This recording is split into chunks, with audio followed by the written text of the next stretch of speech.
चर्चा करेंगे एक ऐसी किताब की जैसे कि अभिनव चंद्रचूड़ साहब ने लिखा है और ये मुंबई हाई कोर्ट के लॉयर हैं और किताब लिखा है इन्होंने सोली सोराब जी के बारे में।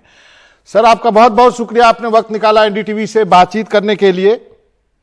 बहुत धन्यवाद मुझे बुलाने के लिए। और आपने जो पहली लाइन लिखी है वो सबसे खूबसूरत लाइन है सोली जी के लिए कि how does a Parsi lawyer जो कि रोमन कैथोलिक प्रिंसिपल से इन्फ्लुएंस था fall in love with a Baha'i go on to become the attorney general of India for a Hindu nationalist BJP. इससे अच्छा वर्णन सोली सोराब जी के बारे में हो नहीं सकता था। आप क्या कहेंगे सोली के बारे में? तो सोली सोराब जी was such a very interesting character. And really one of the most important things that I've written about the book is that really what Soli Sorabji did was in 1996 when he was really a private lawyer in the 1990s. Of course, this was when Atal Bihari Vajpayee had lost the trust vote. He had been in power for 13 days. And what happens is that Soli Sorabji, of course, used to write opinion pieces in the Times of India. He wrote an opinion piece in 1996 and said, of course, he praised Atal Bihari Vajpayee, but he said that the BJP needs to, and I quote, he said the BJP needs to shed its obsession with demolishing mosques and needs to replace Hindutva with Bharatva. So Sorabji was really in that sense an intellectual opponent of the ideology that the BJP stood for. And yet the BJP reached out to its intellectual opponent and made him the highest law officer of the land. When else will we see a time in our lifetimes where something like this is done? आपने लिखा है कि सोराब जी के बारे में पूरी किताब है, लेकिन आपको सबसे फेमस केस क्या लगता है? Bhopal gas tragedy, Bommai case, या फिर जनता पार्टी के समय में जो हुआ, या फिर आपको लगता है बैंडिट क्वीन वाला केस? सबसे बढ़िया केस आप किसको रेट करेंगे? सबसे बढ़िया केस अगर देखा जाए तो मेरा फेवरेट जो केस है वो फ्रीडम फर्स्ट केस होगा बॉम्बे हाई कोर्ट में. And that was a very interesting case. Of course, it's not one of the most famous cases that Sorabji would go on to participate in when he was in the Supreme Court. But it was a case decided by the Bombay High Court during the emergency. It concerned this magazine run by Minu Masani, member of the Constituent Assembly of India, close friend of Soli Sorabji, called Freedom First. And the censor during the emergency had censored some articles. It had not permitted Minu Masani to carry or to publish 11 articles. And one of those articles, of course, was a quotation of a judge of the Monopolies and Restrictive Trade Practices Commission, a man by the name of Justice J.L. Nain, who incidentally had also been a former judge of the Bombay High Court. And Justice Nain had simply said that public sector corporations are indulging in unfair trade practices, and this quotation of a judge was not permitted to be carried. Of course, the Bombay High Court said nothing doing. But one of the articles that was censored by the censor at that time was a letter written by one of the readers of Freedom First. And that reader said that America should not give foreign aid to India. And the reason given by the censor for doing this censorship was that, well, after reading this, America may decide not to give foreign aid to India. And the Bombay High Court said that, well, even this writer, the reader who wrote the article for the Freedom First newspaper, even in his wildest imaginations would not have thought that his letter written to the editor will influence American foreign aid in India. And the judges said of the Bombay High Court that surely foreign aid is not given or withdrawn on the basis of letters written to editors in newspapers. So the Bombay High Court really set aside the orders of the censor and permitted most of the articles to be carried in the Freedom First newspaper. For me, that's my favorite case in which Sorabji participated in. Of course, there were many others in the Supreme Court that are written about in the book. सही कहा आपने। कुछ और मुद्दे हैं जिसपे मैं आपसे बातचीत करना चाहूंगा। सबसे पहले आपके फैमिली के बारे में बात कर लेते हैं। आपके पिताजी ने आपके दादा का फैसला पलट दिया था, वो काफी इमोशनल भी हो गए थे। क्या इस बारे में कभी फैमिली में चर्चा हुई होगी?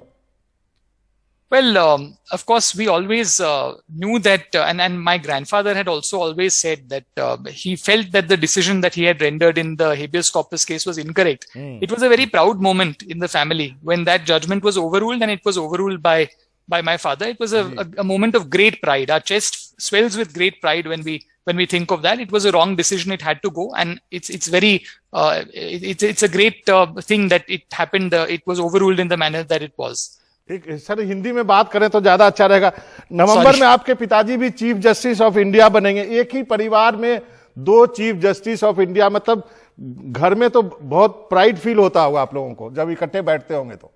वो बात तो सही है, वो बात तो सही है। प्राइड तो है ही। और पैंडेमिक के बाद मैं कहीं ट्रैवल भी नहीं कर सका हूँ।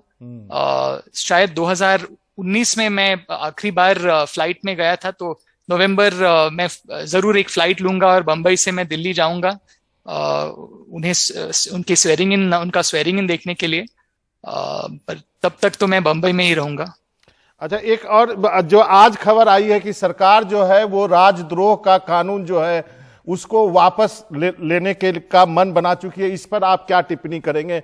ये जो सब सरकारें लगा देती है, अब उनके खिलाफ कुछ भी आप कमेंट करो तो ये बात बहुत अच्छी है। मैंने अभी सुनी आपके चैनल के माध्यम से कि सरकार ने ये फैसला लिया है कि राजद्रोह का जो कानून है वो उसमें कुछ बदलाव लाने की चर्चा होने वाली है। वो किस प्रकार के बदलाव लाने वाले हैं ये देखना पड़ेगा। तो शायद अब थोड़ा मैं जल्दी कुछ नहीं कहना चाहूंगा, पर ये बात तो सही है। मैं काफी समय से ये कहते आ रहा हूं कि राजद्रोह के कानून में कुछ बदलाव लाने चाहिए। मैं आपको कुछ उदाहरण देना चाहूंगा। पहली बात तो ये है कि राजद्रोह का जो कानून है वो इंग्लैंड में 1832 के से लेकर आज तक बेलेबल था, हमेशा बेलेबल था। इसका अर्थ ये रहा कि आपके विरुद्ध अगर राजद्रोह का कानून लगाया गया, अगर लागू किया गया, तो आपको बेल एक हक है। ऐसे नहीं कि आपको कोई कोर्ट में जाना पड़ेगा और विनंती करनी पड़ेगी बेल के लिए। ये इंग्लैंड में, पर भारत में क्या है, नॉन बेलेबल है। ताकि आपके विरुद्ध अगर राजद्रोह का कायदा लगाया गया है तो आपको बेल के लिए एप्लीकेशन करना पड़ेगा। ये पहली बात है, ये गलत बात है। दूसरी बात ये है कि इंग्लैंड में भी और वसाहत काल में भारत में भी राजद्रोह का जो कानून था वो नॉन कॉग्निजेबल था। इसका अर्थ ये हुआ कि अगर किसी का कंप्लेंट है कि आपने राजद्रोह किया है तो पुलिस को एक वारंट की जरूरत है मैजिस्ट्रेट से, वो मामला इन्वेस्टिगेट करने के लिए, आपको अरेस्ट करने के लिए। ये कॉलोनियल इंडिया में भी ऐसे ही था। पर 1974 में जब क्रिमिनल प्रोसीजर कोड लागू हुआ, नया क्रिमिनल प्रोसीजर कोड, तो भारत में पहली बार ये कायदा कॉग्निजेबल बन गया। मतलब लोकमान्य बाल गंगाधर तिलक को अगर अरेस्ट करना चाहिए, अगर ब्रिटिश पुलिस को अरेस्ट करना था तो वारंट लगता था मैजिस्ट्रेट से। पर आज अगर आपने या मैंने कुछ कहा और सरकार को लगा कि ये राजद्रोह है, तो हमारे खिलाफ पुलिस हमको अरेस्ट कर सकती है, कुछ वारंट की जरूरत नहीं है। ये बिल्कुल गलत चीज है। तो अगर सरकार को बदलाव लाना है तो पहला बदलाव तो ये हो सकता है कि पूरा राजद्रोह कानून ही हटाया जाए, वो तो बहुत ही अच्छी बात होगी। पर शायद सरकार को अगर इतना नहीं करना होगा तो शायद ये दो चीजें कर सकेगी सरकार, जो बहुत अच्छी चीजें मान ली जा सकेगी। एक अंतिम का सवाल है सर मेरा, अभी जो देश की राजनीति है इस पर आप क्या टिप्पणी करना चाहेंगे? बुलडोजर की राजनीति और जिस ढंग से देश के अन्य हिस्सों में जो एक समुदाय, दो समुदाय के बीच में जो क्लैश हो रहा, आप क्या टिप्पणी करना चाहेंगे? कानून में क्या कुछ है इनको जिससे कि इन सब चीजों पर एक नजर डाली जाए?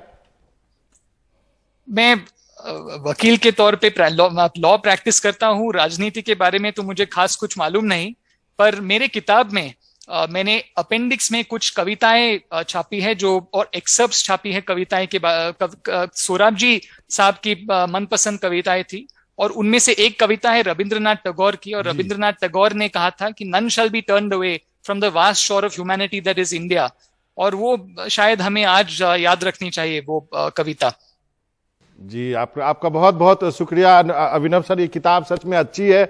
इसमें जो रिश्ते हैं जेठमलानी और सोराब जी के बारे में जो रिश्ते आपने बताए हैं और किस तरह से अरुण जेटली जब बने कानून मंत्री, तो ये किताब जो है सबको पढ़नी चाहिए। आपका बहुत बहुत शुक्रिया सर, आपने वक्त निकाला एनडीटीवी से बातचीत करने के लिए।